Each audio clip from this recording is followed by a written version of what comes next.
step-by-step English podcast. This is your English listening practice podcast to help you learn and improve naturally.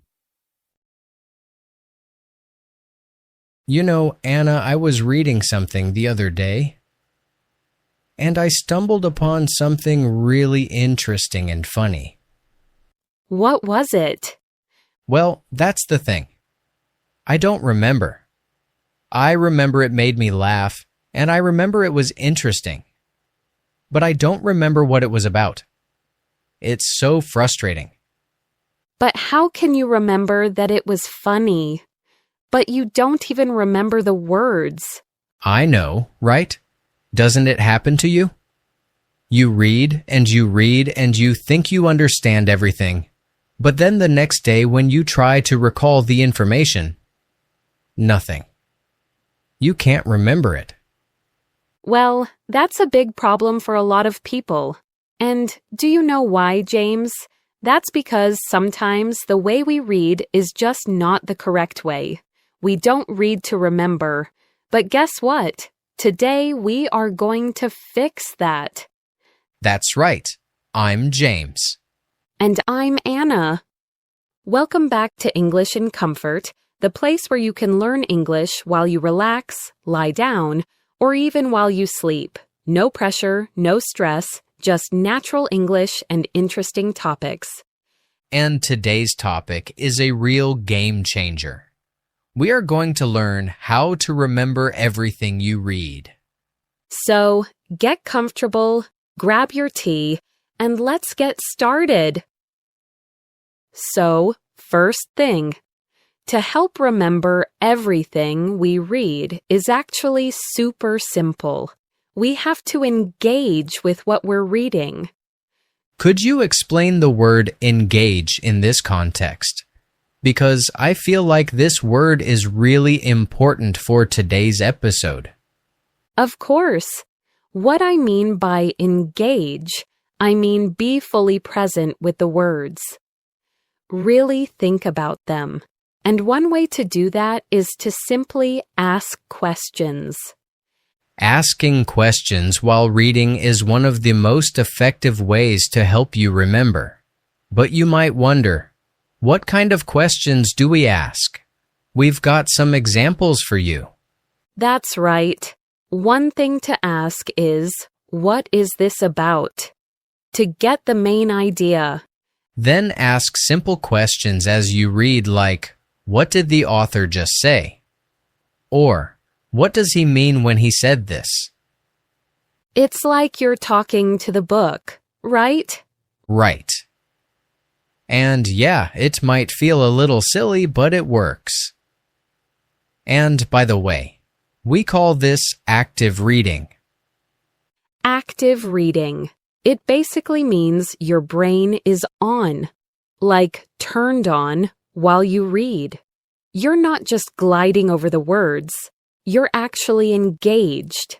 And that's the opposite of passive reading, which, let's be honest, a lot of people do. They just read the words, maybe for fun, maybe for pleasure, but not really working at it. So if you want to remember what you read, you have to be active. Like we said, asking questions forces your brain to work. It has to find an answer. It has to focus. Exactly. When your brain is on and focused, you remember what you read so much better. Okay, so we've talked about asking questions to make our reading active. Now, what's the next thing we should do to remember better? Well, the next thing is to visualize. Visualizing when you read is like making a picture in your mind. This is where you use your imagination. Our brains love pictures. It is much, much easier to remember a picture than it is to remember a lot of words. It's like you're not just reading words. You're creating a story in your mind. Let's say I'm reading something and there is this sentence. The tall green trees stood by the calm blue river. A passive reader would just read the words, but an active reader would make a picture in their mind. I can see very tall, beautiful trees, and they are green. And I see a quiet, blue river next to them. I can almost hear the water. It feels so calm. See? You made a picture. And now it's not just words. It's a picture in your mind. And you will remember that picture for a long, long time. Here is another example. Try to visualize and picture it with us. A small brown dog ran quickly across the street to find a big red ball. Okay, so I can see a small dog. It's a brown dog, and it is running very fast. It runs to a big ball, and the ball is red. I can see the whole picture. And that's all it takes. It doesn't have to be a big picture. Just a small picture in your mind. This is a very powerful trick to help you remember everything you read. It makes reading feel so much more interesting. Okay, Anna, we've talked about asking questions and visualizing. Now, the next thing we can do is a funny one. We call it linking. Linking. I think this is a great method to remember anything. It simply means you link a new idea to an old idea you already know. Exactly. Your mind already has so many rooms with so much information. When you learn something new, you can put it in a room with something you already know. It makes it so much easier to find later. That's right. So, let's say you meet a new person and their name is Mark, and you already know a friend named Mark. You can link the new person to your friend. So, when you try to remember the new person's name, you just think of your friend Mark. That is a great example. So, you're not trying to remember a new name. You're just recalling an old name and the connection. You got it. It's like you're building a bridge between the old information and the new one. Let's say you read a fact that says, the first car was invented in the year 1886. Someone might need to remember the number 1886. It could be someone's birthday is also in the year 1886. So it helps remember better. And this is really clever if you think about it. It is. It is a fun and creative way to learn and to remember. Okay, so what is the next thing we can do that makes us remember everything we read? The next thing you can do is to take notes. Exactly. Taking notes. Because there is nothing as effective as writing down what you just learned. You are not just reading with your eyes. You're using your hand to write too. So you're using another part of your body. Your brain has more to do, so it stays more engaged. Also, when you write, it forces you to slow down. You can't write as fast as you can read. So you have to really think about the words and the ideas. You are kind of making your brain work harder. That's right. But what do we actually write? Of course, you can't write a whole article or a whole book. Of course. You don't have to write everything. You can write new words that you don't know. You can write the main ideas of what you just read. Just taking notes and writing a little bit can help you remember a lot. All of this is part of being an active reader, isn't it? It is. Just like visualizing and linking, taking notes is an important part of active reading. It helps you engage with the information on a deeper level. Let's stay with writing. Another important thing you can do with your pen and notebook when you read is to summarize. To summarize is to take what you just read and say the main ideas in your own words. You don't copy the words you see, but you think about what you read and say it in a new way.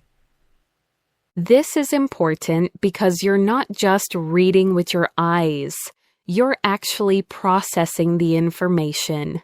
And when you use your own words, you're forcing your brain to really understand the information. If you can't say it in your own words, you probably don't understand it completely. And that simple act of thinking and rewriting the idea in your mind helps you remember it so much better. It is an important step. Because when you just read, sometimes you think you understand, but you don't. But when you summarize, you really know if you understood everything. So, summarizing is a very powerful part of active reading. It helps you take the information and make it your own. When you want to remember everything you read, you need to talk about it too. Speaking and saying it out loud makes a really big difference, you know? It does. When you talk about what you read, it reinforces the information in your mind. It makes it stick even more. That's right. So find someone you can talk about what you read to. But what if you don't have anyone to talk to about it? Or you just don't want to talk about it to anyone? Well, you can just talk about it to yourself. Exactly. It is a great speaking practice for you. You can just talk about what you learned. Let me show you how you can do it. Today, I read a book that talks about social anxiety. The book was really interesting. What I found the most interesting is when the author said that social anxiety is not a sickness, but more of a skill you can develop. I also liked his ideas and solutions to overcome it. So you just have to talk. Talk about what the book was about. Or about what the most interesting part. Anything you just learned. So, we've talked about a lot of things. But the last thing we might want to think about if we want to remember better is the place where you are sitting while you read. Because think about it. If you want to remember everything you read, the place where you are sitting needs to be calm and really quiet. I know exactly what you mean. If you try to read in a room with a lot of noise or a lot of people talking, your mind gets distracted. It does. It's like your brain is trying to do two things at once. Read the book and listen to the noise. It can't do both. And even if you think you are catching one or two things, you are losing your focus. And even a small noise can make you lose everything you just read. Right. So a calm and quiet place is very important. And you know, some people even prefer to put on sounds to help them, like rain sounds or nature sounds. Yes. It does help for some people. It helps them put their mind in a good mood and get comfortable, so they can really focus on what they are reading. So, next time you are reading, think about reading in a calm and quiet place that helps your brain relax and focus. And that's all for today's episode about how to remember everything you read. As usual, we have a question for you. Out of the things we talked about, what is one thing you will try to do this week to remember what you read? We love to hear from you. And if you enjoyed this conversation, Subscribe for more English listening and speaking practice, interesting topics, tips, and much more. Thank you for letting us be a part of your learning journey. Keep practicing, keep improving, and take care, everyone. Now, it's time to go over some new words and phrases from today's episode.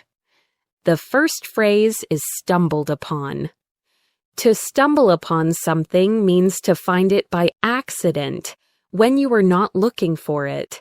For example, James stumbled upon that interesting story he was reading.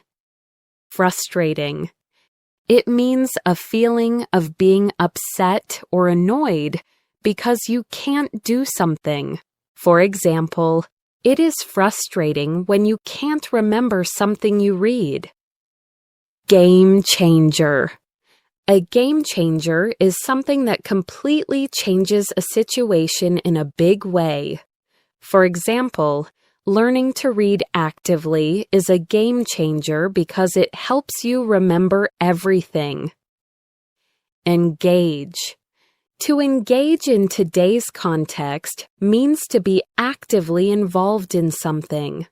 For example, we talked about how you need to engage with the words. It means you are not just looking at them, but you are thinking about them. Recall. To recall something means to remember something you learned or knew from the past. For example, James said he could not recall what he had read. He could not remember it. The next word is silly.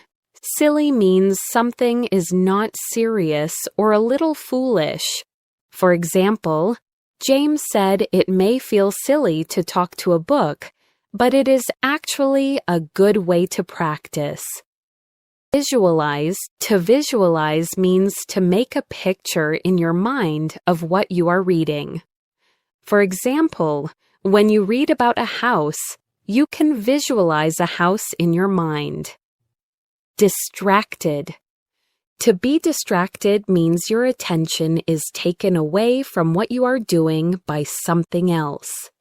For example, if you read in a noisy room, you can get distracted by the noise. And lastly, reinforce.